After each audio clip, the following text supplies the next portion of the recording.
what is MuleSoft? So guys, MuleSoft basically is a software company which is based in US, and this company provides an integration software for connecting applications, data, and devices. So this company basically started in the year 2006, and the company's Anypoint platform of integration products has been designed to integrate software as a service, on-premises software, legacy systems, and other platforms. So as you all know, this company has been acquired by Salesforce in the year 2018. And now coming to the product, Mule is a lightweight enterprise service bus, which is nothing but the ESB. And this is an integration framework which is provided by the MuleSoft company. So this is a complete Java-based platform, but it can connect to any other platform and APIs such as Facebook, Twitter, LinkedIn, and many more applications.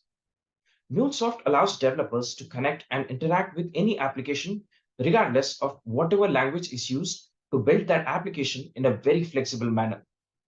It builds an active communication channel between the integrated application to send and exchange data over a reliable and a secure platform.